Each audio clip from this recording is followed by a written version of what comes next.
Conference Committee. On behalf of the entire committee, I would like to warmly welcome you all to the 5th biannual ANC Western Region Grassroots Conference. Together, we have compiled a dynamic two-day program bringing together artists, academics, legal experts, media personalities, and political officials from all over the world to explore topics related to the Armenian cause and to develop and promote new avenues of leadership and civic engagement. To kick off our conference this evening, I'm proud to present the Armenian Women in Media panel. The media is an essential tool to promote and advance important issues and can be a challenge to navigate when it comes to issues important to the Armenian community. This panel will discuss various media opportunities, as well as the factors and considerations that go into media content. Each panelist will bring her unique experience and knowledge to educate the conference on the dynamics of today's media in the United States and abroad. A few things to be noted. The volunteers will provide index cards for you to write down any questions you have during the panel. Please pass your questions down the aisle to be collected. The moderator will hold a question and answer session towards the end. We encourage you to be active on your social media throughout the conference, and while doing so, please use #Grassroots2019 on Facebook, Instagram, and Twitter. Following the panel will be a cocktail reception and a live performance by Beirut for you all to enjoy. And tomorrow we will be serving breakfast at 9 a.m. with our first panel of the day to begin at 10 a.m. Our moderator this evening for the Armenian Women in Media panel is Sona Movsesian.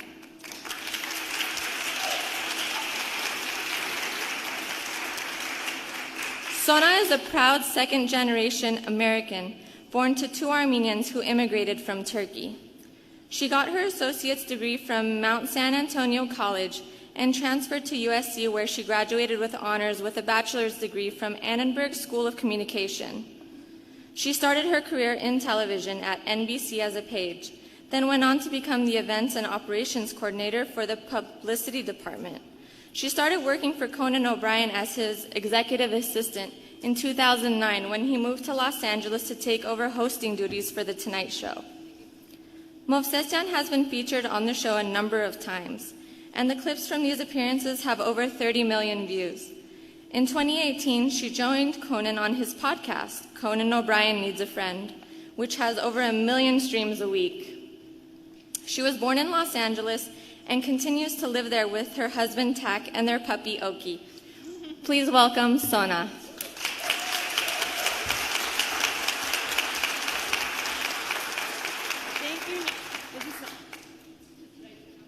Hello? Oh, thank you, Nairi.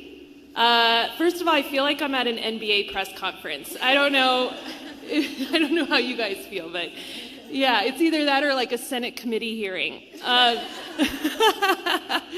Welcome to the Armenian Women in Media panel. I'm joined on stage by 4 extraordinary women. I'm really, really excited to talk to all of you today. I think the best way to introduce everyone is to allow them to sort of speak for themselves. So I'm going to ask everybody on our panel to sort of tell us a little bit about their upbringing, what they do, and then how they got to do what they're currently doing. So we're going to start with Alina, because she's closest to me. So Alina, please tell us a little bit about yourself. Hi, everyone. I'm Lena Bovian. I work for KTLA Channel 5 News. I'm a reporter. I work for the morning show. I'm from Glendale, so it only took me 5 minutes to get here, thankfully. It's where I was raised. It's where I went to school. It's where my kids now go to school. So, it's like home. So yeah, I started my career about 8 or 9 years ago. I wasn't exactly always sure that I would work in news. This is kind of how we talked about at the beginning.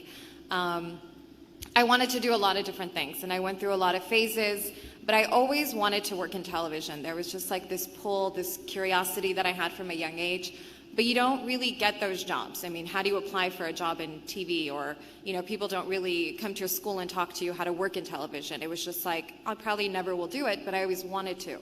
And then I think throughout the years, I was more curious and working for some kind of communication medium, and that's what I thought I would major in. But once I started college, I narrowed it down more specifically to broadcast journalism, and that's when I really understood that this is what I want to do. I want to be on camera, and I want to work as a reporter. I think the only thing that kept me from starting even earlier was the fact that reporters, and Araxia will tell you later, you have to move out of LA if you want to work in LA someday. And I was always afraid to do that. As someone who's lived in Glendale my whole life, Armenian family, they're not exactly saying, sure, daughter, move away. So I was very hesitant at first, but when I finally took the leap, I'd have to say it was the greatest decision I ever made, because this has proven to be an incredibly rewarding job. I get to meet amazing people. I get to live all these different scenarios every single day, whether it's a good scenario or a bad one. And yeah, I consider myself very lucky in that sense. I worked for San Luis Obispo, then I went to Fresno, then San Diego, and then was hired to join KTLA as a staff reporter about 4 years ago. And yeah, that's pretty much it. Nice. Okay, thank you. Ella. Yes. All right. Okay. Okay, Ella. Hi, everybody. My name is Ella Sogomonian. I'm now an anchor. I'm an anchor for Cron 4 News in San Francisco. It's a fairly new position for me. I was reporting before that. And the way that we report in San Francisco for Cron 4 News is you're by yourself. So I'm my own camerawoman, editor, writer, and presenter, live every night, several times a week. And before that, I was in Yuma, Arizona, and just as Alina explained, it's a matter of getting out of your comfort zone and having to move away from home. Home for me was Glendale as well, and it has a special place in my heart. I went to Glendale High School, and from there, I specifically knew that I wanted to study broadcast journalism. So I went to Chapman University. That's where I graduated in that major, and I knew I wanted to be in journalism because I love people. And I love to hear your stories, and everybody has a unique one, and you can only live one life. So the way that you can learn from others is by meeting them and sharing their stories. So it's just amazing to do it visually. So this is the difference between, choosing a route with the newspaper, but also being able to show people what you're seeing and, their experiences, everybody that you're meeting, to be able to share their experiences by video. So, as Alina mentioned, it's an incredible career. I'm very lucky to do this job along with these lovely women up here, and I wouldn't trade it for anything because it's really unique. It's special. You get to hear everybody's personal experiences. It could be a great day, it could be a bad day, but it's never dull. So it's a great place to be. Thank you for having me.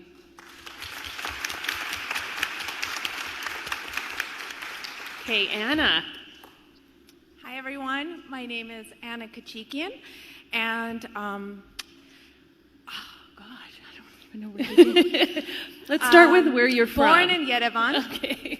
Raised in Yerevan, moved to Glendale, and grew up in Glendale. Went to Hoover High School, and I knew from a very young age that I couldn't wait to start working. I wish someone stopped me.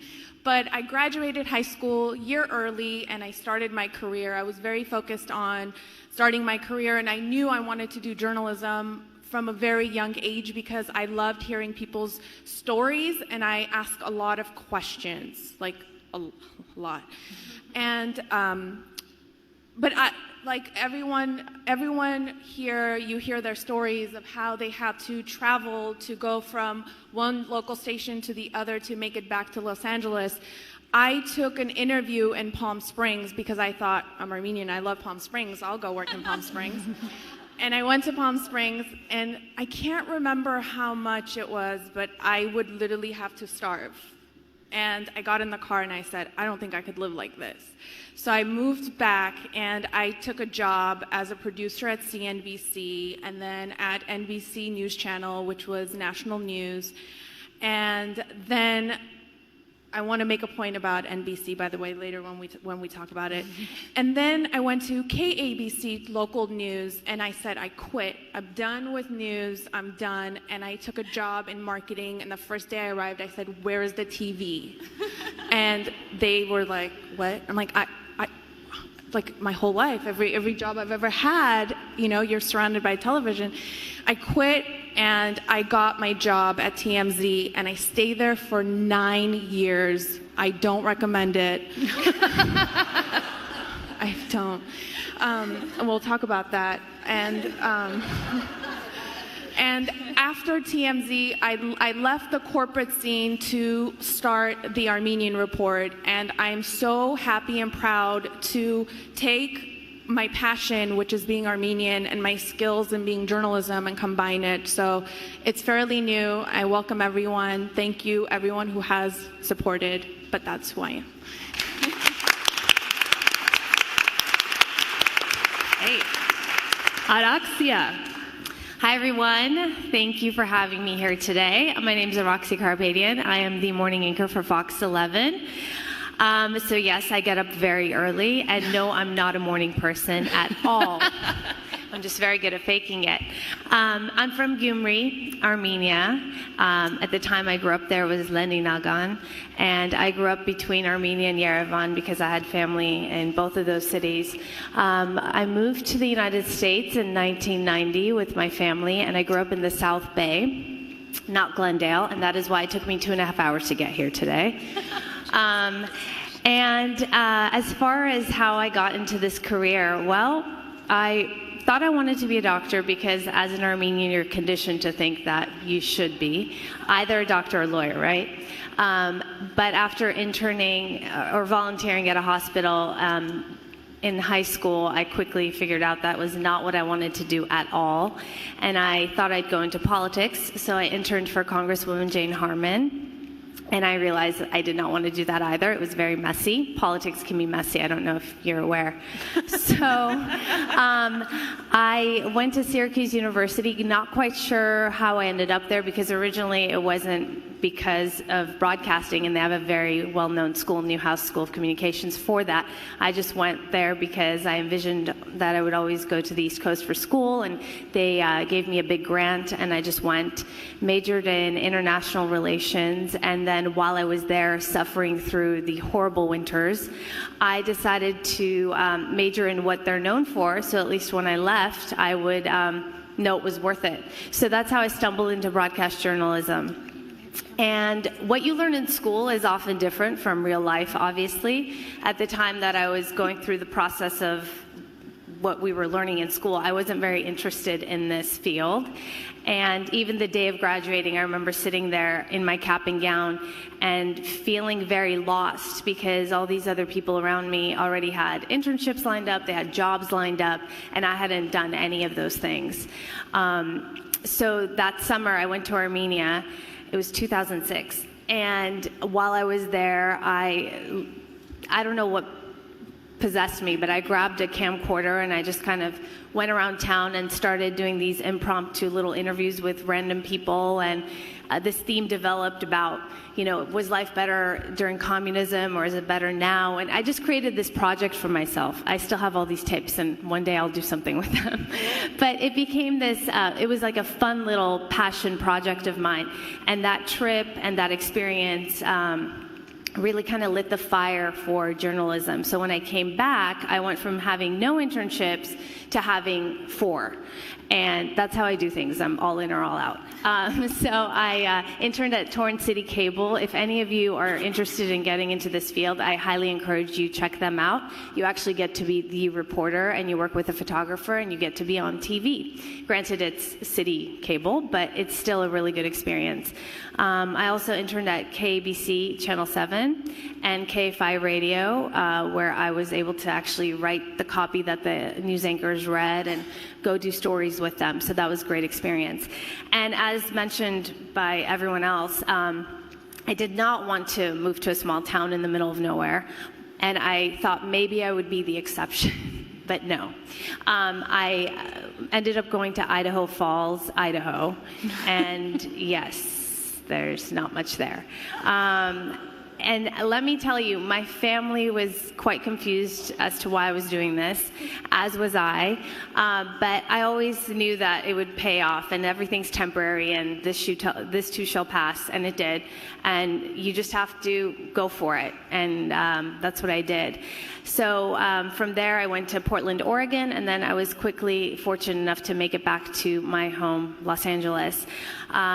It came down to going to work in New York for Fox there, or to go work for ABC Network and be an international correspondent in Moscow, which is something that I really wanted to do. That was my goal, to be an international correspondent. But you know, things change, life changes, priorities change. You get married, you have kids, and it's not about you anymore, as everyone knows.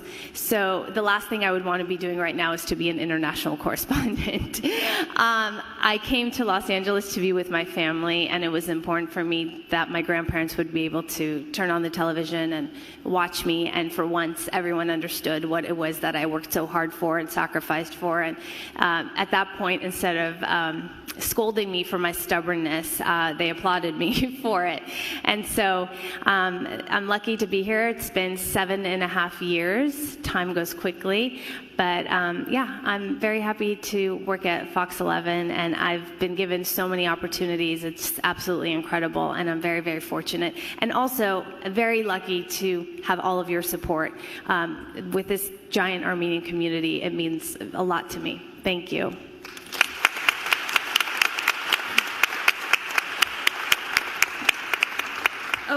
So going off of a point that a few of you have made, if I ever had to move to Yuma, Arizona, I would be like, I think it's time to choose a different profession. And I feel that way about Idaho Falls. I mean, you have to really like what you're doing in order to stay there for however long you're going to stay there.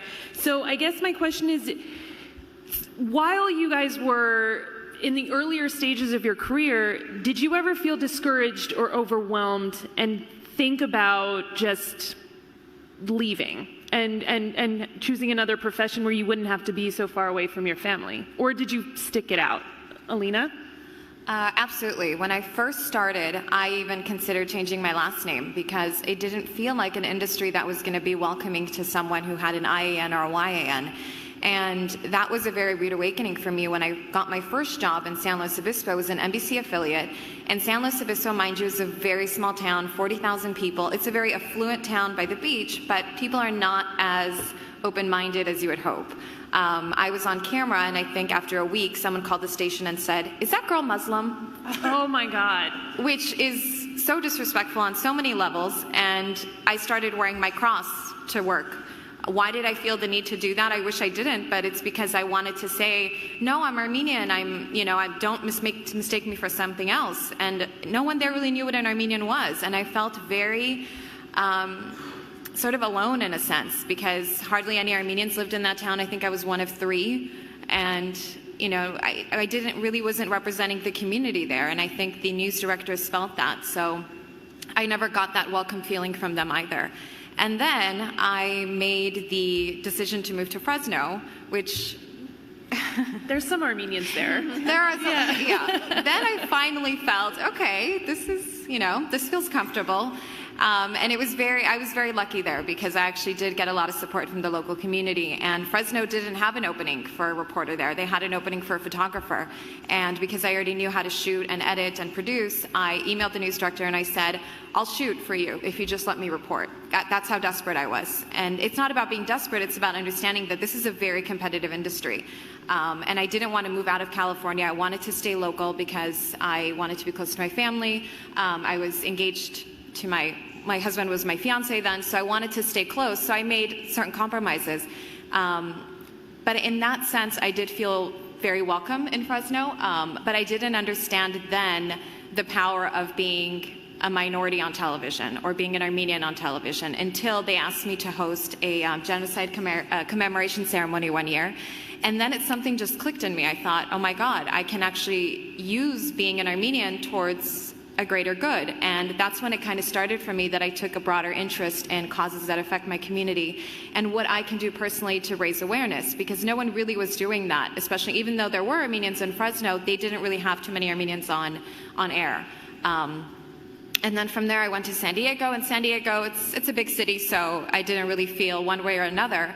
But when I was coming to Los Angeles, little did I know that the general manager, his name is Don Corsini, just announced his retirement, which I'm very sad about. He was watching me the whole time that I was in San Diego because we're sister stations with KTLA, and he kept his eye on me. And one of the reasons was because I'm Armenian. And I never realized that a station like KTLA that is so watched and so well known would need and want an Armenian girl for their ratings. So that made me very proud personally, but also it should make everyone in this room proud that we've created such a reputation, such a power, and such a force in this city, in this county, and in Southern California that they want Armenians on TV because they want you to watch, and they want...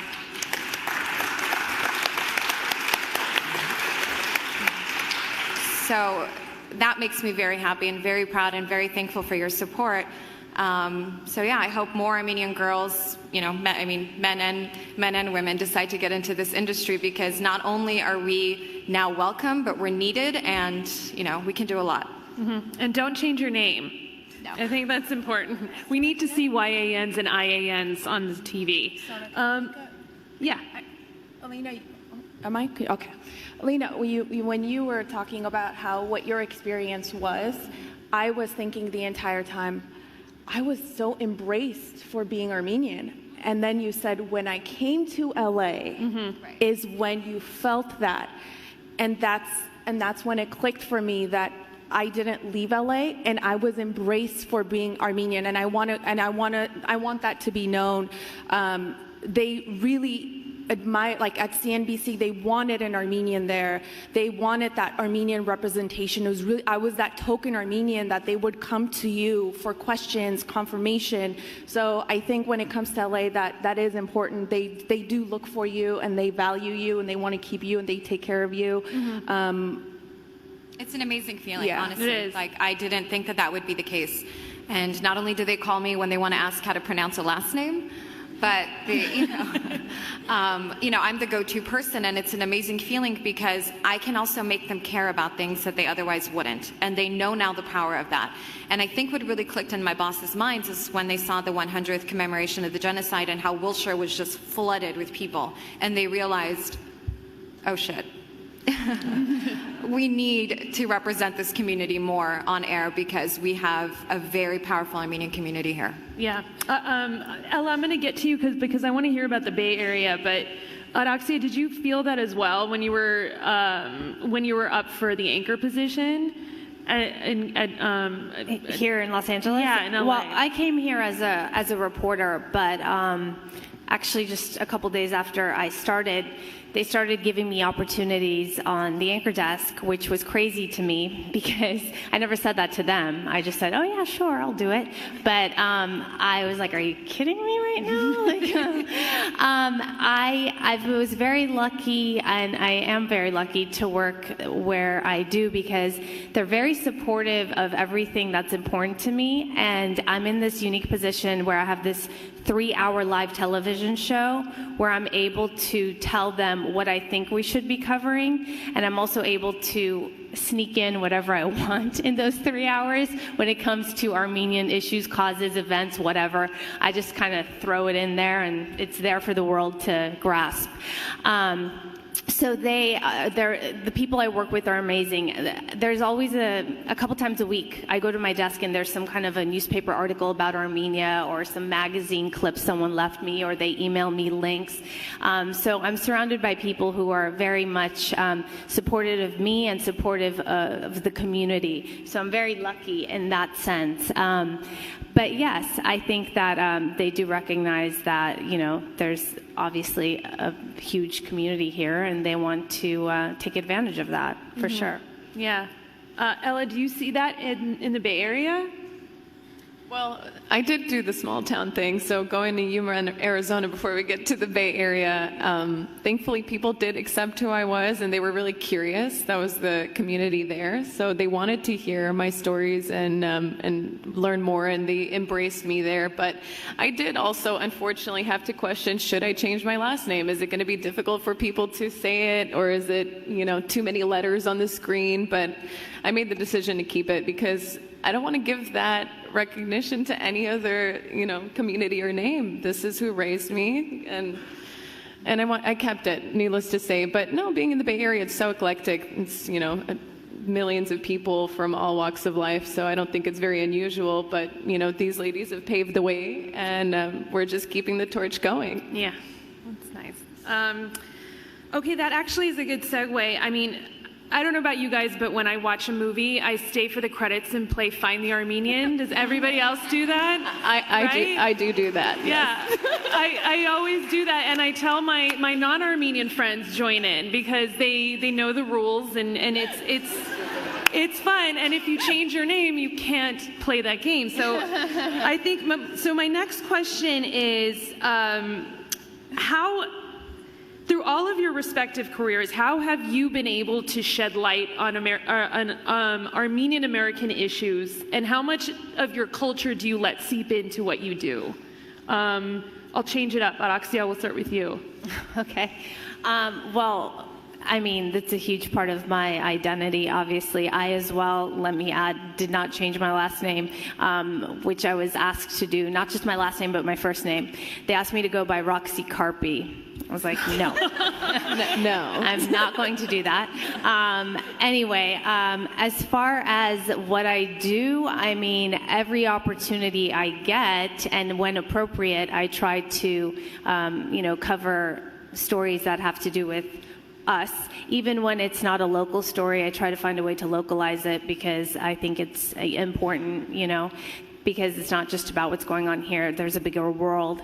Whatever I'm not able to put on television, I find a clever way of trying to do that online or through my social media, and then that gets attention. And it's very rewarding because you have a lot of viewers who come up to me or email me or send me messages, and they say thank you. Actually, they're embracing that. They're saying thank you for exposing me to this. I had no idea.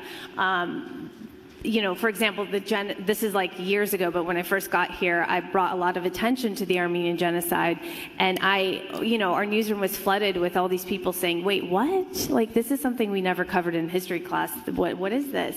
And they were genuinely curious about it, Fast forward to now, just anything really, whether it's some kind of food we're eating or the music or some kind of tradition or some kind of cultural thing, I talk about it or show it, and then you get people curious about it. This is funny. A few months ago for Vartevor in Armenia during the Summer of the Water Festival, one of our producers put that in the show just randomly, and they did it for me just to make me happy and make me laugh about it. But we covered it randomly one morning, and then I would use that as a way to discuss. This is what it is. This is what we do, and that was another example of how you're able to do that. So yes, I think. Any chance I get, I try to do that as much as possible. But it is a fine balancing act because my audience is not just Armenian, and I don't want to push them away either. So you have to, pick and choose what you do and how you do it, and do it in a way where you leave them wanting more and they're curious and they come to you asking for more versus pushing it down their throat and then they want to run away. So it is a fine balancing act, and I have to decide what is important and what I should push hard on and what I should back off on, and I just kind of weave it into my daily life. Anna, you started the Armenian Report. Yes. So I'm guessing there's a lot of Armenian stuff in what you do.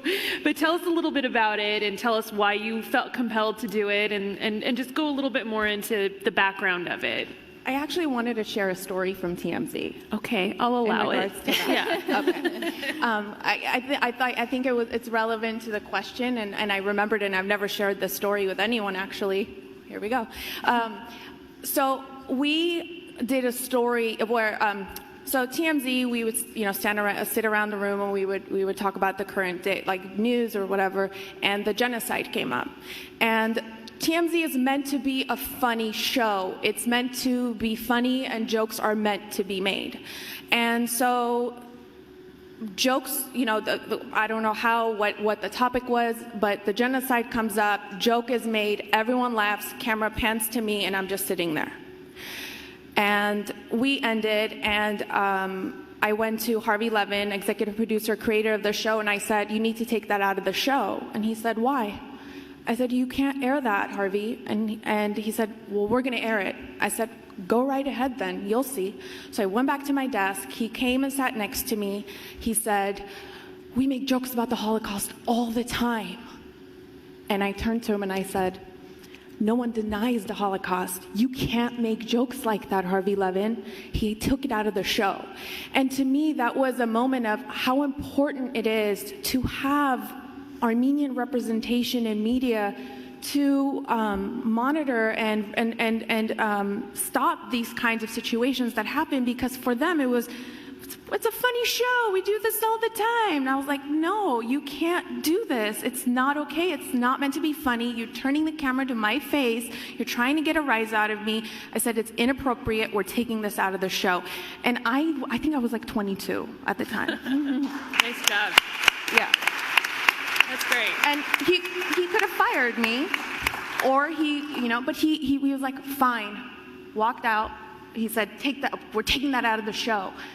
And I was like, and then the producer comes to me and goes, why do you have, now what are we going to do? How are we going to fill 1 minute and 30 seconds? Right? I don't know, figure it out. Yeah, figure it out. Yeah, nice job. Yeah. Oh, do you, I was going to go to, okay, Alina, you can go. Oh.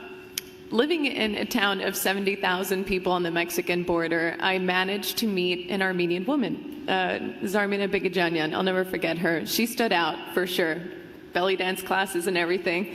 And that was the same year that it was the century that we marked the Armenian genocide, still waiting for that recognition in this country. And I took that opportunity. I said, Zarmina, I found out that she was her great-grandparents were survivors and they fled to Syria. So I said, would you like to do this story with me so we can tell people about this point in history that should never be forgotten? So we sat down together, I did the report, and it was incredible because, I mean, in a small town, it's slightly easier to get stories out there because it isn't as competitive, with millions of people in Los Angeles looking for that same recognition, looking for their time on the newscast. So it's a little bit easier in a small town to get your story out there, but it was incredible to see the people sending me emails, and they would see me out in the streets. They'd say, thank you so much for sharing Zarmina's story and about the Armenian genocide, because I had no idea that even happened. So, you take your opportunities to be able to educate people because history repeats itself, and that's something that people need to learn about. Nice job. Alina. I absolutely agree with these ladies. You have to make them care, even when they don't want to hear it. I think that, and I told my boss this, I said, you can't use my last name for your benefit and not do stories that actually matter. And you can't just send me to cover the marches once a year and call it a day. That's not enough. Because the average person sees the marches, but they don't really understand the depth of what happened and why we care and why we do this and why we're still angry 100 years later. It's because there's so much more to it. There's a lot of context, and a lot of that has not been discussed yet, at least not on broadcast news. So one year I said, okay, how can I do this where I am being unbiased? Because obviously being an Armenian and covering a story about the Armenian genocide, it doesn't really come off as sincere. So I said, okay, I'm going to go interview a Turkish man. And that Turkish man was Taner Akçam. And I went to my boss's office one day. I said, the company is going to pay for me to go to Boston, and I'm going to interview this person because he has done incredible work, and he's come up with or figured out this piece of evidence that is considered the smoking gun. There's this whole article in the New York Times. We need to cover it. This is going to actually be interesting to our audience in a way that is different from just covering the marches, from just seeing our flags up and, just that it's not just that one day. There's so much more to this. And when I interviewed this man who's been published, he has books, he's very well known, he's a historian on Holocaust studies, he said, this is the first news interview I've ever done. And that to me was mind-boggling because this person is so well known and he's done such in-depth work when it comes to our cause that he can literally blow the lid off of the argument. There is no argument. But he said something to me that always stayed with me, and he said, truth needs power. And I think that power sometimes we can all recognize within ourselves. For me personally, even if my stories don't make a difference, I know that I'm at least educating people here that otherwise would never know about this cause. And my boss, who's a very intelligent person, said, I never knew this side of it until I saw your stories. And now he cares. And now anytime I want to do a story, this was 4 years ago, the initial conversation, he allows me to do it. And when I said, I want to go to Armenia this year, or I want to interview this person and this, that, he doesn't stand in my way anymore because he understands this is temporary. The denial portion is temporary. We will eventually get there. And I think he realized we need to be on the right side of the argument and not the other.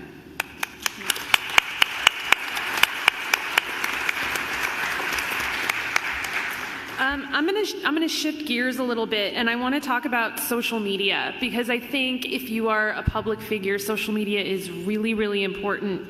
And so I want to ask you guys how you use social media to sort of boost your persona, and how you navigate how much of your personal life that you post versus how much of your professional life you mix in there. So, okay, we're going to go this way. It's just easier for me to keep track. Alina, you can go first. I'm still confused about social media, to be honest. I have a love-hate relationship with it. When you spend 6 hours a day on television with a camera in front of you, the last thing I want to do is go home and put a camera in my face. And so it's a learning curve. I think that I'm just now learning how we can use it toward our benefit and how we can share stories. You know, Anna's a great example of how social media can be used to educate.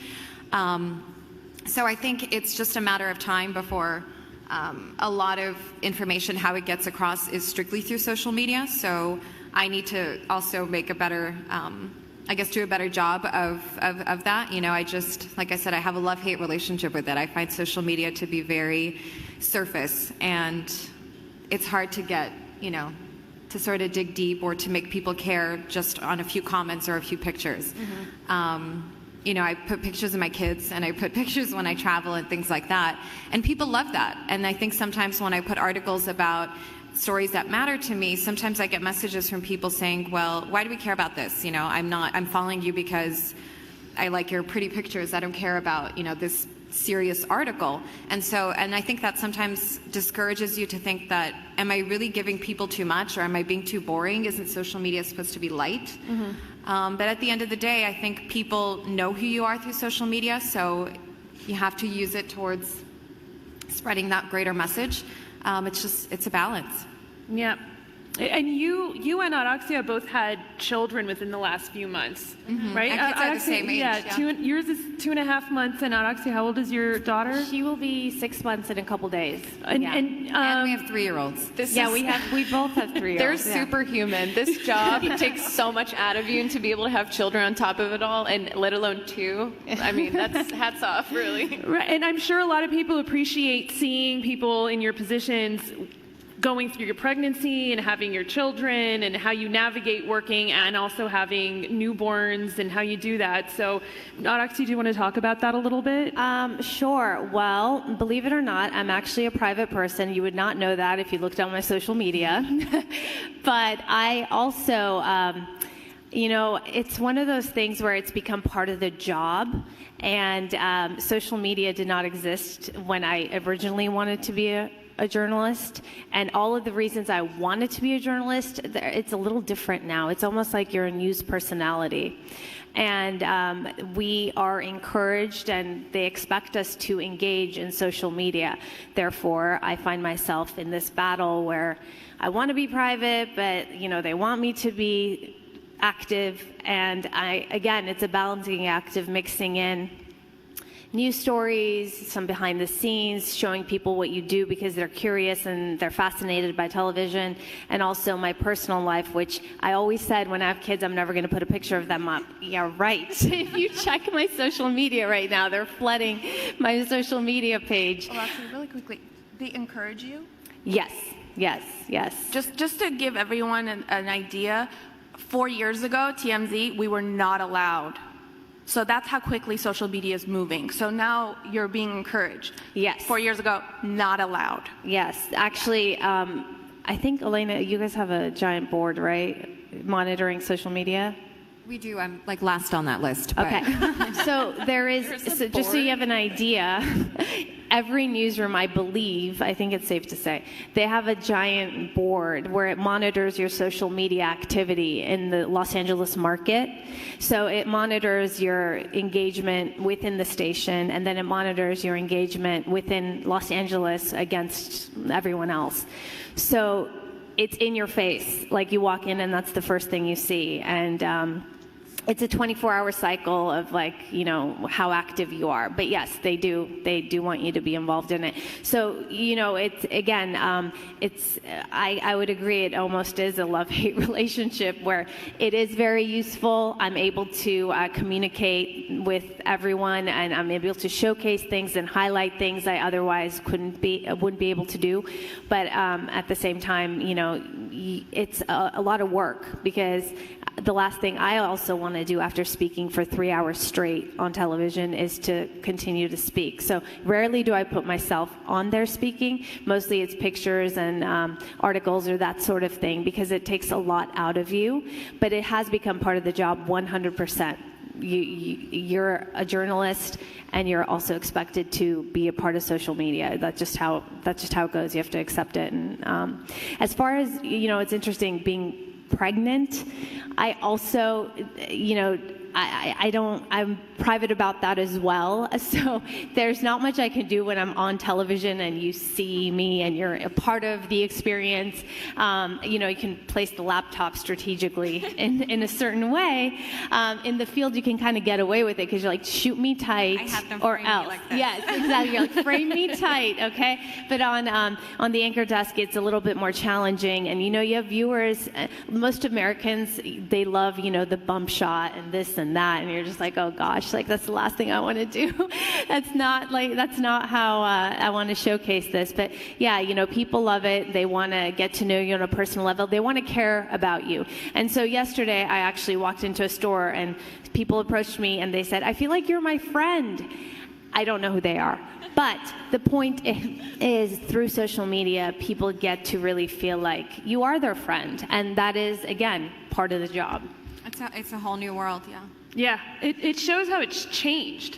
I mean, you know, if Walter Cronkite was around right now, he'd have to take selfies. He is turning over in his grave right now. That reporters take selfies at crime scenes. Right, but before you didn't really care about the personalities as much. You cared about the gravity in how they delivered the news, but now you actually want to get to know people on a more personal level. I got in trouble. I was the person that would get in trouble. They were like, she's on Facebook again. And now they're tracking them. And now they're tracking. Yeah, it's just such a fine line, because you have to maintain a professionalism throughout, because you're representing your company that you're working for. So it's a really big pressure. I mean, you want to be playful. You want to show that you're human too. I have a personal life. And then, unfortunately, as Alina also mentioned, your picture of yourself tends to get so much more interaction than a story that I believe really matters. And that the story isn't about us. We're just here to bring it to you. So it's a really fine balance of how do I keep, you know, my viewers engaged, but then also paying attention to the stories that need the exposure, because this is what my real job is. And it's unfortunate that we have to think about it, but it is also a positive, because this is how you get people that don't just live in your local area to know about these important stories that need to be shared, because it's just another, you know, way of globalization. You're getting that story spread out. There are more people who are going to see it, so hopefully it serves that purpose truly. It is a great way, though, to get younger people to watch the news, because there's so many young people that follow me that have never even watched the news. They don't watch the news. You know, it's just not something that generation does. You know, maybe they watch like 5 minutes in the morning, but as the day progresses, they don't even turn the TV on anymore, because everyone is just on their phone. So I think it's a great way to get people to care, at least, you know, so that one day when you know, that they get the curiosity, they kind of know what channel to turn on. And I always say this to young people that say, well, I don't watch TV. I say, well, when there's a fire and we're the ones running toward that fire and you're sitting at home, guess who you're watching? You're watching us. So TV is necessary, because we're still the boots on the ground. We're still the people getting that information out. And before it ever gets printed to a website, it's coming from a reporter that's there. And we just happen to have, you know, a medium that is on television. So I think it has to go hand in hand. But I will say one thing before we move away from this, because this is Armenian Women in Media. We have stalkers. People get creepy, and when you're on social media sharing where you are, you're vulnerable. So how do you balance that as well? I always post after I leave a location. Me too. Yeah. I'm not there anymore. Yeah, You see my post? That was yesterday. Don't come if you see me post something. I've left. So yeah. And to make a point with Armenian Report, it's so many times, it's so much easier, right, to just tell the story instead of doing what I do. Like, just turn the TV on, you can see it. But that's not where the younger demographic is. And so a lot of times when I'm putting a story together, I'm like, gotta put this in 15-second increments. Right. And it just makes it harder and longer, but that's how people want to see things or consume information. And then they can engage. It's not just watching, but they can interact, they can ask questions. That's a benefit as well, I think. Well, the attention span is short, so Exactly. that's why you need the 15-second clips. Exactly, Yeah. which makes it a lot harder, which is why it's doing the cliff notes, but if you want the in-depth, you have to turn the TV on. Right. This is reminding me, if there are young people and you're looking to get a job in journalism or any other professional field, delete those photos of you doing like keg stands or doing a beer bong at your friend's house. Just delete them before you start applying for jobs. It's very important that even when you deep dive into someone's social media, there's nothing embarrassing there. So They watch us like a hawk. Yeah. You better believe it. Okay, now I want to move on to some of the people that have inspired you guys, both people you've met and also people who you haven't met, who have inspired you to do the things that you do. So, Araxia, we'll start with you. Let's see. I've been really lucky. Every person I've worked with has been a great mentor in my life. But I would say coming to Los Angeles and getting to work with Steve Edwards, my former co-anchor, was probably the most fortunate experience of my life, because I call it the Steve Edwards School of Journalism, and he really just taught me how to do proper interviews, how to go beyond being a news anchor. Because when you first get into this business, you have this perception that, well, first of all, you're trying to sound and look older, because that's what you're going for. Isn't it funny? You spend your life trying to look younger later, but in the beginning, you're trying to look older and sound older.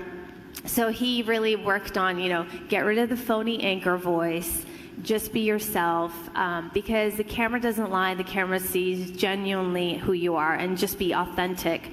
And so he was just a great teacher, and he's to this day, this morning he was texting me, just making comments about what I was doing and what I was saying. But he continues to be a great resource for me, so I'm very, very lucky to have that.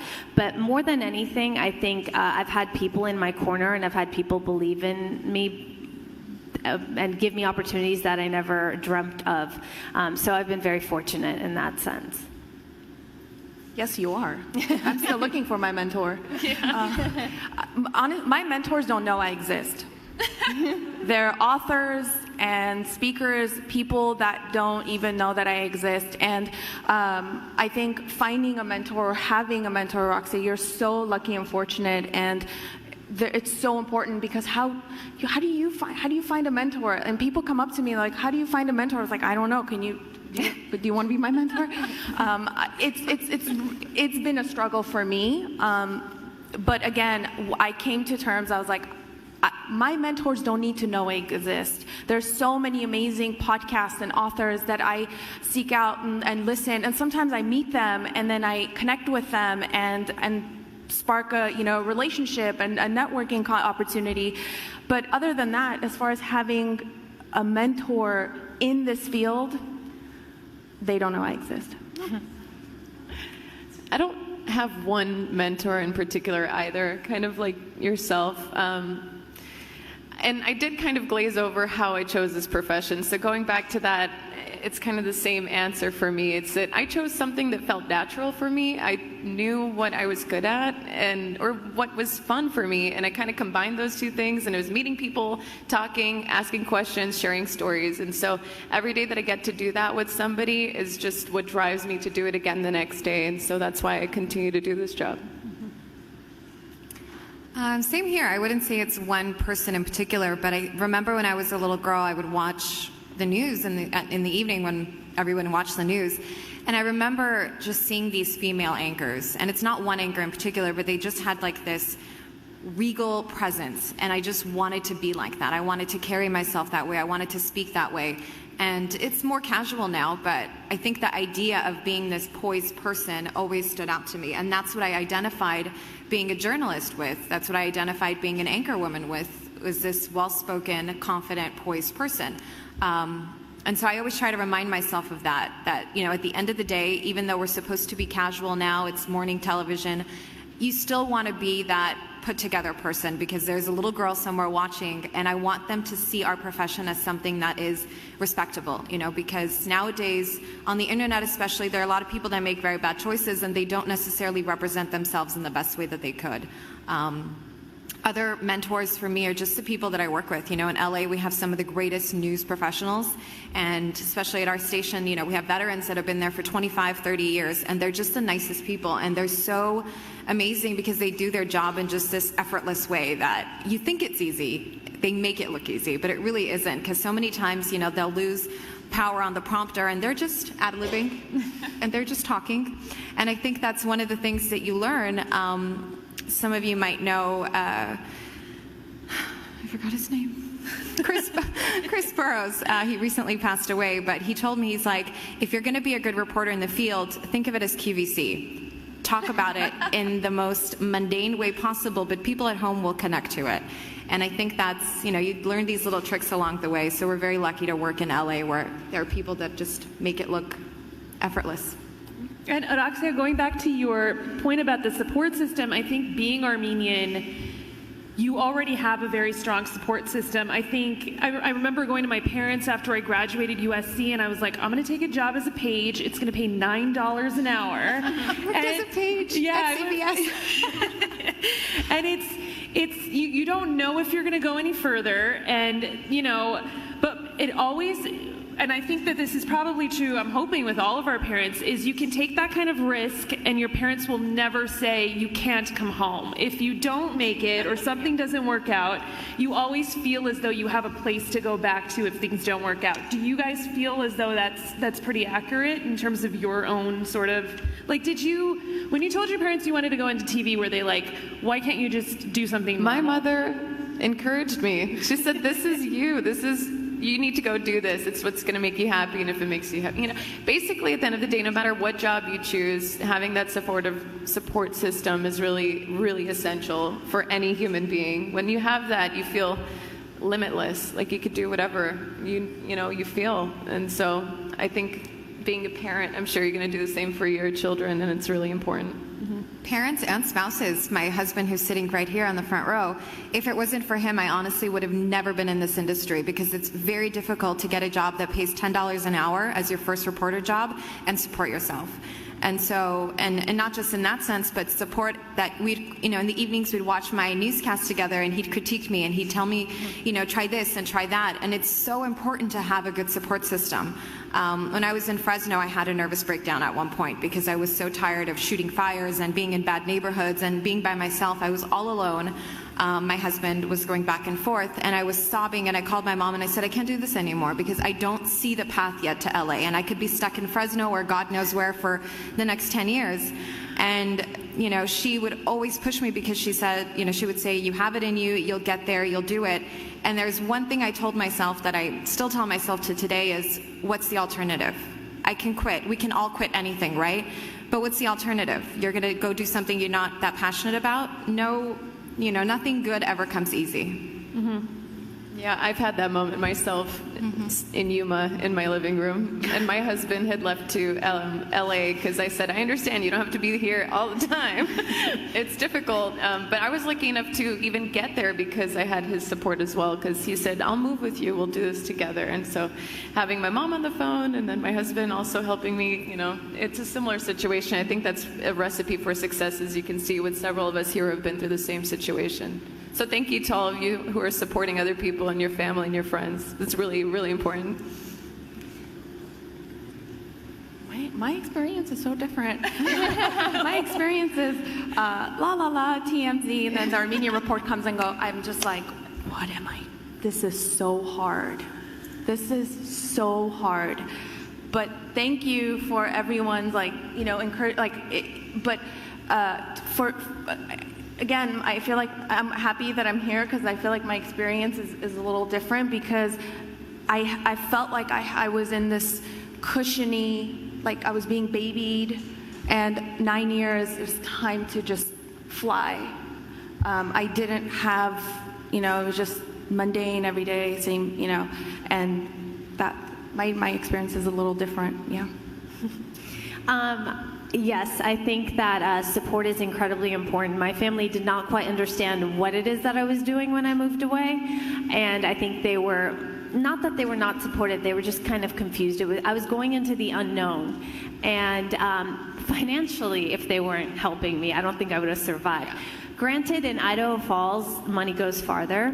I had one of the nicest apartments. It was $460 a month. But that being said, I was making $18,000 a year, and I was working 8 jobs. But my husband, who's not here today because he's at home putting one of our children to sleep, hopefully, he also, through this whole process, has been with me and, traveled back and forth. We've been together for 19 years. So he also was very supportive, not just, it's not just about financially, but emotionally and encouraging. So when my family was confused as to what it is I was doing, he was always there pushing me along and saying, it's going to pay off. When I had job interviews in New York, he was the one booking flights and hotel rooms and arranging my schedule so I would go to the job interviews. He's the one who's saying, take that extra shift. To this day, comes to every single event that I do. So having support system is the key if you want to succeed in this business, because it can be lonely at times. And yes, I've had moments where I've wanted to get a flat tire and not finish my assignment. I think we've all been there. Get a flat tire right now. Just stop and go home. And going off of what Ella said, all of you are also a huge support system. I think that the Armenian community as a whole, when we see one of our own doing some really good work, we're excited. We feel like it's ours. I feel like their success is ours. And so every time you see somebody who is speaking out for the Armenian cause, who is doing really good work and excelling at it, it's our success as well. I remember I was sitting, we were shooting TMZ, and we had the TV screens on, of course, and all of a sudden I saw Roxia's name. When did you start? 2012. So I was there from 2007, so 2012. All of a sudden, I was so excited. I found you on social media, and I while on camera, just messaging Roxia. I was so excited. I'm like, hi, I'm Anna, I'm Armenian, I'm on Fox 2, we're gonna be friends. Well, it's funny you say that, because I had the same reaction when I saw you, because TMZ is on Fox. Yep. So I was like, wait, who's this Armenian girl? And I told everyone at work, I'm like, there's this Armenian girl on TMZ. But I think that's the beauty of the Armenian community and Armenians as well. I think because of what we've gone through in history and in our lives, just scattered all around the world. You know the saying, you will find an Armenian anywhere in the world you go. And that is so true, because we find each other and we embrace one another and we try to lift each other up. At least that's the hope. And we take joy in each other's successes. And I think that's very important as a community, and for us also to succeed, and for us to further drive our cause forward. Everyone is always talking about, getting recognition for the genocide. Well, you do that by coming together, by joining forces. Going back to what happened in Armenia with the Velvet Revolution, I think that was an exciting time for many people because it was a moment in time where Armenians all around the world came together, and we became one. And you could just feel that energy. Being all the way in Los Angeles, I remember just feeling this energy. I felt this pull. I wanted to get on a plane. I wanted to go and to be a part of it all. It's very nice and lovely. And although you're in an industry where it's, competitive and, ugliness can come out because that's just the way this business is, it's very nice to know that, we have a human aspect. And I think our cause and being Armenian, our connection comes before all of those things. Personally, that's my feeling. Yeah. That's what I was going to say, too. It is so competitive, but Araxia was one of the last people that actually, when I reached out to her, she called me. She didn't know who I was, but she called me, and this is our first time meeting in person, so thank you for hosting this. But she encouraged me and said, no, you got to do it. You got to get out of your comfort zone. You got to move out of your home and do this. And I know it's such a competitive field, so I thank you for uplifting the rest of us in the community who want to pursue these dreams. Thank you. Since this is the Women in Media panel, I feel like I have to ask a question about being a woman in media. I think that this is just sort of a general question. Do you see any difference between you and your male counterparts? Are there different expectations placed on you? Off the top of my head, I can assume that just our appearance and the way we present ourselves is a big factor where men can just do you remember that story they did where the man, it was like an experiment, the guy wore the same suit for like a few months and no one noticed? Yeah, the same black See, we didn't even hear about it. That actually happened, and some of us don't even know. No one noticed. If it was a girl, we would have heard this story. Of course, because as a woman, you're expected to, everyone notices what you wear, and that becomes very annoying. Yeah. But it's part of the job again. But yes, there's definitely differences. Shall I continue? Yeah, go for it. Okay, well, first of all, I want to preface this by saying the people I work with are incredibly secure enough to be around strong women. Most of the men I work with call me bossy, which I have a problem with. I'm like, no, I'm assertive, because bossy has a negative connotation. But that being said, it's interesting. I can make a sarcastic comment or a joke, but sometimes viewers interpret that as me being rude or being mean, and my male counterpart, Tony McEwing, can make a sarcastic joke and they'll interpret that as being funny. That drives me crazy. I don't know if it's being a woman and a man, or also just the age, perhaps, like he's much older and then there's me, I'm much younger, obviously. But I have noticed that. Also in the newsroom, the writers write the scripts and I always go in and tweak them because I don't like what they wrote. And I want to, speak in the way I would speak. So what happens oftentimes is after I've read a story, I'll get like a message on the computer from the writer who wrote it, challenging me, like, why did you change this? And, why did you say it like this? And my response is always like, well, I'm pretty sure I'm the one speaking, so I need to be comfortable with what I'm saying. Now, if Tony makes a change in the script, no one says anything. And that also drives me crazy. And again, I don't know if it's because I'm a woman or not. I don't want to say that's the reason. Again, it could be an age thing, and people are more comfortable with someone younger who they can be like, why did you do that, versus someone older, right? But yeah, I definitely, I've noticed that for sure in my experience. But it's not a big deal. I deal with it. Yeah, I think we have both of those challenges going for all of us. It's a young woman in the workplace. How do you navigate without being called bossy, Because again, that is what we are called when we're just trying to share our opinion. And those opinions are based on what we've learned working this long. Well, because men are not called bossy, they're called leaders, right? Yeah. Let's be honest. That's the truth. We're more easily questioned. I think that people do come up to us and say, well, why did you make that decision, versus just letting you make that decision. Besides those more obvious points, I think that being a woman journalist, we have more ease of access. People don't find us as threatening, so we're more welcome to scenarios a lot more because, people don't see us as a threat for some reason, so we get the stories. It works both ways, I have to say. I think that it does work to our advantage in a lot of ways. I think 20 years ago, men commanded television, but I think now we're seeing 2 female anchors, so it's incredible because I think we're more relatable and women are much more powerful when it comes to spending money, so therefore they like to see women on television that they relate to. Well, that's where the advertisers target the younger women, But I think so why aren't you buying more clothes?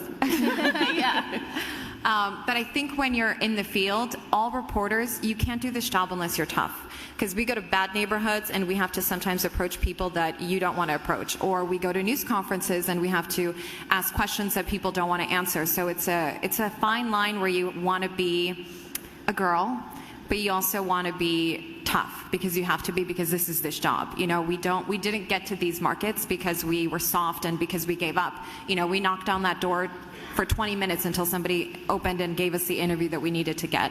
In my experience, Araxia works in the studio, but I work in the field, so I work with male photographers, and some of them are 50, 60 years old, and I'm technically their boss because it's my story, so it's not their boss, it's a 2-people effort, but it's my story, so I get to tell him, shoot this, get that.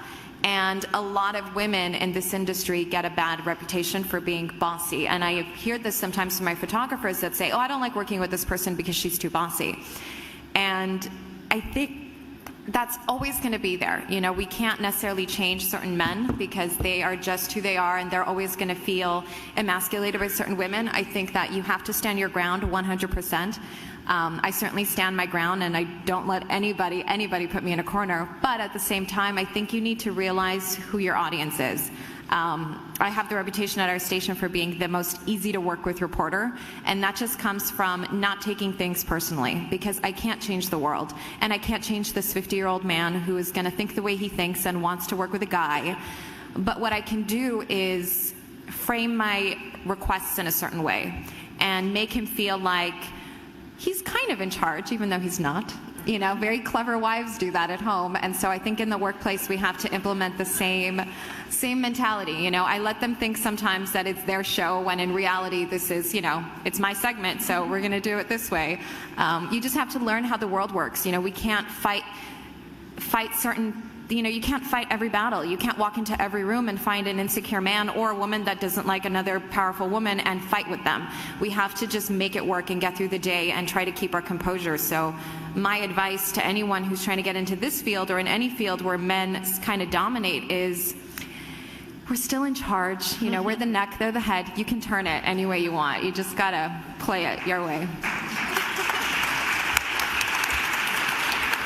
I wanted to add that I think in this business, a lot of it is the psychological, going off what Elena just said, because each person has like an ego in this business, and each person needs to be stroked a certain way. Mm-hmm. So you realize, okay, I need to get this done, and you're very pragmatic about it. How am I going to get what I need out of this person? And I'm not saying you're being fake, but you're just being wise.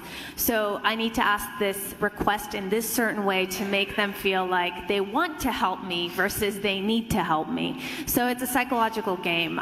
But you know what? That's true in any field with any job, really. You need to make people feel A, appreciated, because people like to feel appreciated, and B, you need to make them feel like they want to help you instead of you're forcing them to help you. It's a human nature to want to do something for someone else because you want to do it versus you're feeling the pressure that you have to do it. Mm-hmm. And the added pressure is doing that all on a deadline. So how do I be professional? How do I get this job done? How do I ask you to do this in a nice way, but all in a certain timeline? Because that's really what drives this business, is the deadline. Exactly. I think that's the one thing we didn't address, is that in news, you have deadlines. You literally will show up to a breaking news situation, and they say you're on air in 5 minutes.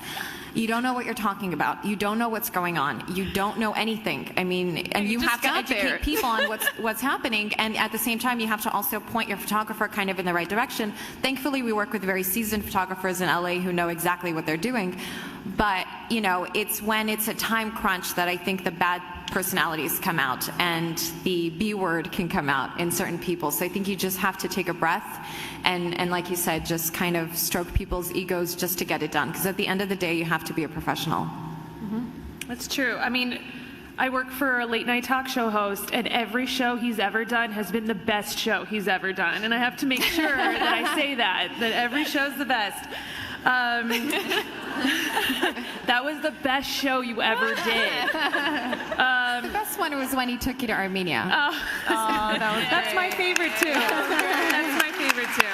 We're talking about ourselves, and we're not talking about what a big role Sona has played on the Conan show. You know, I mean, that was like a 1 hour segment that was probably the funniest. And we talk about how we saw each other's last names and we get excited. You were on a huge show with a huge guy, and you put him in his place. Oh, thank you very much. I know. Putting Conan in his place is my favorite thing to do. And thank you for taking him to Armenia while putting him in his place. Thank you very much. Thank you. Thank you very much. That's very nice. Thank you. I really appreciate that. But it's not journalism. I mean, I'm hanging around with a giant white man, and then what you guys do is really fantastic, and I appreciate you saying that. But it's definitely, when I look at you guys, I'm in absolute awe of what you do, because you have to be serious, and I don't, and that would be really hard for me.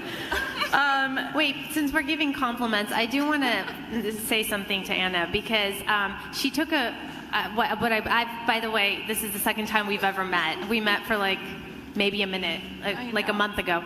But she really is trying something new, and she's doing this on her own, and it's a hustle. And I think you deserve recognition because you're really working hard, and it's so evident. If you don't follow her, please follow her at the Armenian Report, because it's so clear that she puts her blood, sweat, and tears into this, and she does some amazing work. I learned so much on a daily basis by just watching your stories. No, I think that, of course what we do is tough, and it isn't easy, and it's a field that is hard to get into, but you're taking a risk, and you're doing this all by yourself, and you're trying to make something out of nothing, and I think it's just so commendable.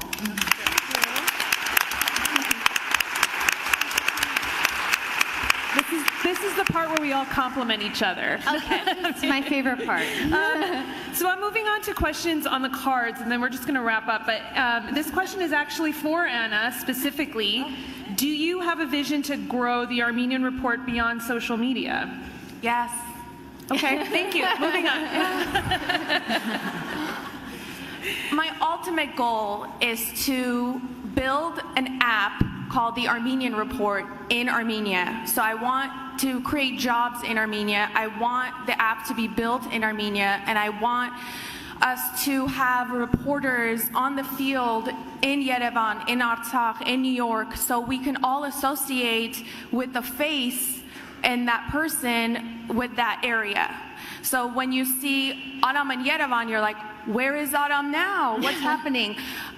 Streets of Artsakh, there's a lot of video coming in from Yerevan, but there's very little video coming from Artsakh. I want to see Artsakh other than the mommy, the grandma and the grandpa. I want to see the children. I want to see the roads, the schools, all of it.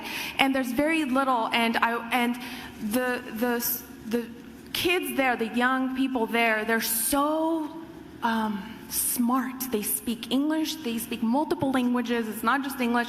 So this is doable. We can have our own reporters, young people on site, literally directly speaking to all of the young community via app. So that's my goal. I'm working on it. Visionary. Nice. We'll get there. We're going to get there. Okay, so this one, there's two questions on these cards that are kind of touching on the same issue, and I think now more than ever, journalism is under scrutiny. I think just the general climate, people are kind of coming into the situation in a less trusting way, which is very frustrating, I think, to deal with.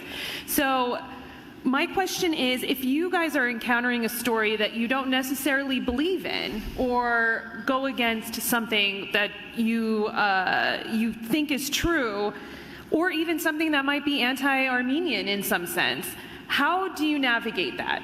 Or do you navigate that? Do you have that kind of freedom to Well, the first skill set of a journalist is to be neutral. So you have to be objective. I mean, that is the number one thing you have to be. So if you find yourself in a position where you're really struggling and you're too biased, then you should hand that assignment off to someone else, 100%, because that is not, you're not doing a service to anyone. That's not fair.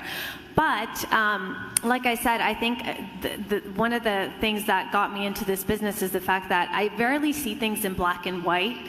Most of the time, everything to me is gray, which is a very useful skill set to have in this field, because then you're able to see issues on both sides, no matter the issue. You're able to hear people on both sides, no matter what they're saying. And you always say, oh, well, I see that point of view. And you know what? I see that point of view as well. So you need to have that ability in order to do this job. Like, you can't do it without that. Mm-hmm. Yeah, the point of a journalist is to be objective. So it doesn't matter what the story is that you're covering. You go into it. It's not about your opinion. You're talking to the people who are involved. They're sharing their perspectives. Your job is to let them, by giving them their platform, share both sides. Yeah.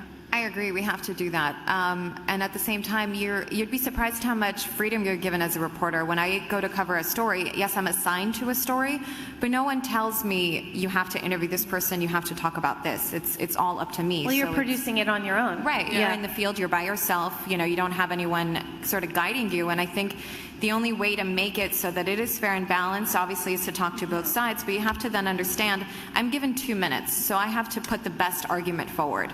You can't get caught up in too many details, and that's what you learn along the way. It's just like in anything that you do, you want to make people care, but you can't sensationalize it either. And I think sometimes the reason why people have a distrust in media is because we sensationalize something. We give up. It's all about the headline and nothing about the actual shocking meat. Something, yeah, exactly. This shocking video. And that's one thing that I hate. And I think when I worked in Fresno, we had a news director that was so sensationalized. He just loved to make it like, headlines. Dog kidnapped at gunpoint, and I struggled with that because I'm not the kind of person to make something bigger than what it is. It's like, this is what it is, and that's it.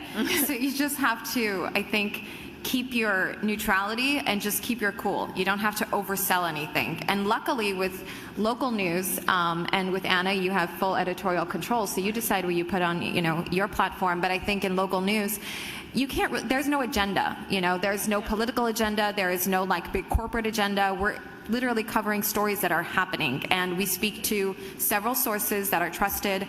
And at the same time, the number one thing in news is you don't have to be first, you have to be right. And it's a skill set of knowing what not to say instead of knowing what to say. We can go on and, sometimes I'm just given a cue from the anchors, go, and I'm live for, a few minutes and I'm talking about anything I want, but it's a matter of pulling in the reins and not giving away something that is either going to compromise my reputation or the station's reputation, or give away a side of the story that's going to change people's opinion in a way that it shouldn't. They really should see both sides, and they should see it in a very balanced way. Don't make it bigger than what it is, to keep the audience's trust, I think. All we have is our credibility. And in this age of citizen journalists, because you've got your phone, you can post anything you want, you can reach a wide audience almost immediately through this technology. If anybody is interested in this career, I think that even though we are getting a lot of heat right now, it is really now more than ever super important, because there's a lot of misinformation that is floating out about there because of how easy it is to get it out there. But all we have is our credibility. So, people should know that we are striving to bring you the truth. Right, and we do get checked. I mean, you have to understand, when you work for a big reputable station and company, there are eyes on you and there are ears on you, and there's people that will call you out if you're saying something that's not accurate, So something that the internet, and I'm not talking about reputable websites, but I'm talking about people who think they're reporters and are tweeting something out, and then we as seasoned reporters have to feel pressure to compete with these people. Well, I never do, and I will always tell my producers back in the studio, I'll say, listen, I don't have that 100% confirmed. I don't care if these people are tweeting about it. It's my job on the line. Until I can prove it, I'm not going to talk about it. And 100 times we will be right. we had a story recently. No, it wasn't recently. I'm sorry. It was a few years ago, and the executive producer didn't like me. She didn't trust me. She thought I was just a girl they hired, you know. And there was this supposed kidnapping at the Union Station. I got there and I spoke to the officers on the ground, and I called her and I said, "There's no kidnapping. It's a false alarm." She's like, "Well, I won't name the station. They're not here today."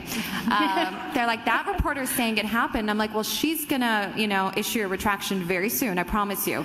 And she was pressuring me because it's her competition and she wants to look good in front of the other executive producers at the other station. And she's pressuring me to report something I know is not true. And I said, "I'm not doing it. I'm not gonna go on air with it." They brought in another reporter to do the story. She went on air and said it. 5 minutes later, the Sheriff's Department, who oversees, has jurisdiction of the Union Station, said it was a false alarm. So stick to your guns no matter what. Don't let it be a competition. It's not about being first, it's about being right. Yeah, it's from, Yeah. I was just thinking how funny it would be if your executive producer told you to just kidnap someone, just to make this story true. Just be like, "Go snatch a kid, let's make this real." This has been really tough for me because I came from a news organization, TMZ, that breaks stories first, right? Like, we love the headlines, breaking exclusive. What is that? Breaking exclusive. So I can work really fast to confirm, and that's one of the biggest assets that I learned from working at TMZ was confirming stories. But it's really hard for me to confirm stories from Los Angeles that's happening in Armenia. So one of the things that I do that it's been really tough is if there's no video to prove it, I'm not touching it. And a lot of times people message me and say, "Did you see this story? Did you hear about this story?" I don't have video proof. And that's kind of the model that I'm following, because people will question you. And if there's video, I just translate it, you interpret it however you want to interpret it. And it's been working really well. You know, people really appreciate that. And sometimes they want me to, you know, add the little commentary here and there, and I try to do it very seldomly now. But when you show people just video, translate, they really truly appreciate it. Well, the video speaks for itself. Yes, like you don't need the, you know, the dog. Like, people are not stupid. Of course, it's a visual medium on social media and on television as well. But I think sometimes, and this was a very sticky story that some of you might remember, sometimes when you don't have the full video and you only have 15 seconds of it, then that'll hurt you. This wasn't my story, it was another reporter's, but some of you might remember it was an Armenian guy at the beach who got hit by the lifeguard's red thing. Okay. So in the beginning, they made it seem like he was like the punk that, you know, went to the lifeguard and was giving him a hard time and he deserved to be hit. But then the continuation of the video came out, and we had to actually give an apology because it was not his fault. It was the lifeguard's fault because he was the one, you know, bullying him. So I think you have to be very careful nowadays where everybody has a cell phone, and just because we can document things, it doesn't mean it's a trusted source. This person could be altering a video, only sharing a certain perspective of the video. You know, I could shoot something from this perspective and it'll show one side of the story. There's always another side, so you have to be careful. And I think with social media nowadays, you know, we can put something out and it sparks a huge frenzy and everyone thinks they know a story.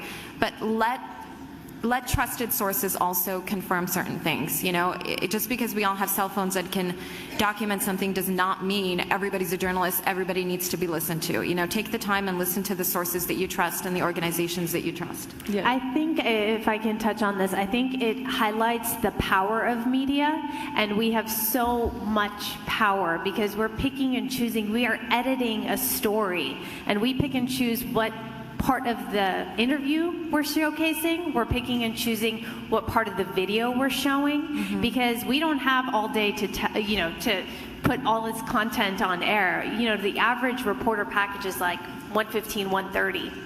Okay, that's not a lot. And you might do an interview for 15 minutes. So you have so much power in what you do. So you have to take that seriously and be very responsible in how you display whatever it is you're showcasing.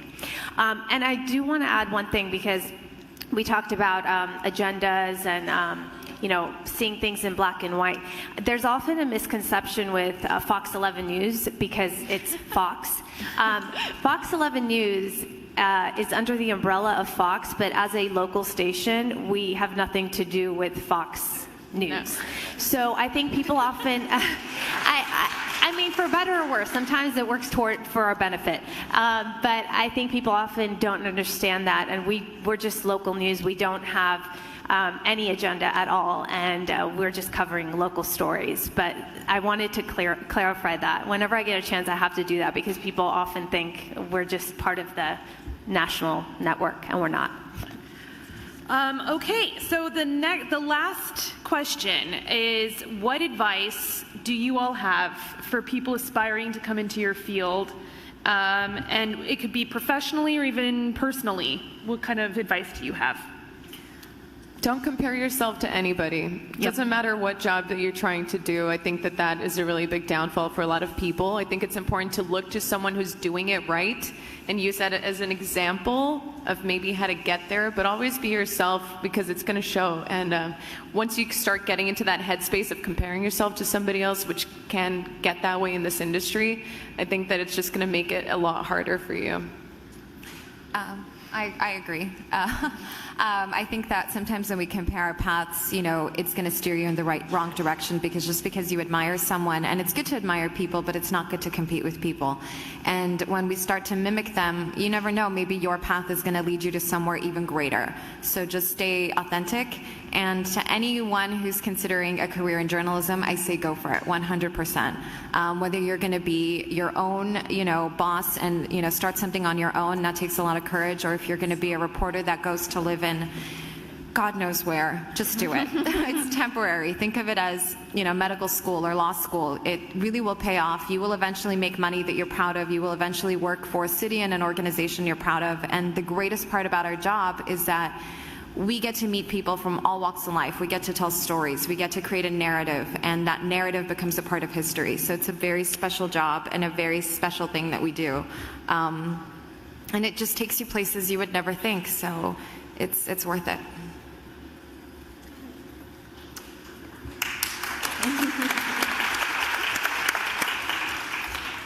My advice is to stand your ground. You're gonna come across a lot of different personalities, as mentioned earlier, and being an Armenian, I got made fun of for my last name. They would make fun of me for what I was eating, and honestly, it wasn't even Armenian what I was eating. I was like, he's like, are you eating hummus again? I'm like, it's lentil. It had nothing to do. So what I'm saying is these things are going to happen, and and I remember being so infuriated, and I wanted to just fight back. But ultimately, I was like, just stand your ground. And I tell everyone this. I'm like, who cares? Stand your ground in every aspect. And one thing that I actually wanted to say was, be kind, be kind. We hear be kind. And today I had an aha moment. I said, the Armenian version of be kind is respect. From the moment I was born, I was taught hadgank, right? Respect. And respect is the equivalent of kindness, in my opinion. And I went through my career respecting everyone, including myself. And I stand my ground, and I'm so proud that I did stand my ground as far as respect goes. And I tell everyone this: don't look back. Did you post that? Don't look back. You posted that, right? Yesterday. Don't look back and stand your ground, and you are going to come across people who are going to be jerks to you just because you're Armenian, and they're going to make jokes. And I remember being really frustrated about that at 22, 23. I worked with comedians, and this one guy, I remember he was doing a skit about when people, like different coworkers, when they die, what he's going to say about them. He's like, Anna, I'm going to say, well, Anna taught me about the Armenian genocide, and now I know where the Armenia is on the map, and things like this that would piss me off. And I look back and I'm like, whatever. Now Rick knows where Armenia is on the map. So these are things that really frustrated me when I was young, but now I just say, just stand your ground and seek your community. And this is the community on top of your family, and everyone has your back.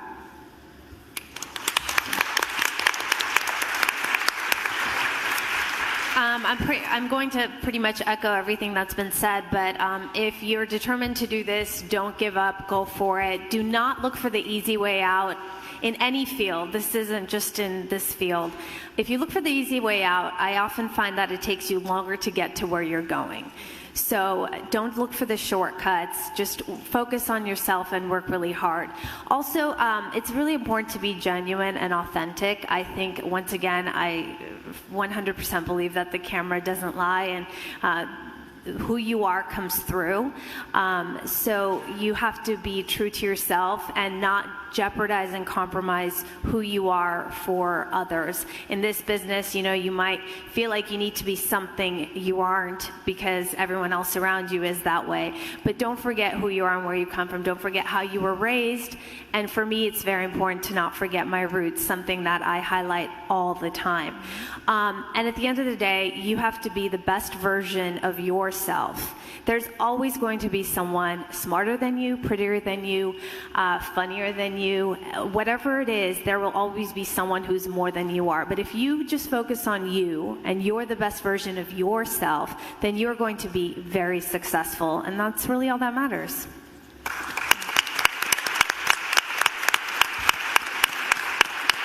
Okay, that's it. Thank you so much to our incredible panelists. Thank you to the ANCA, and thank you to all of you for staying. That's it. Thanks.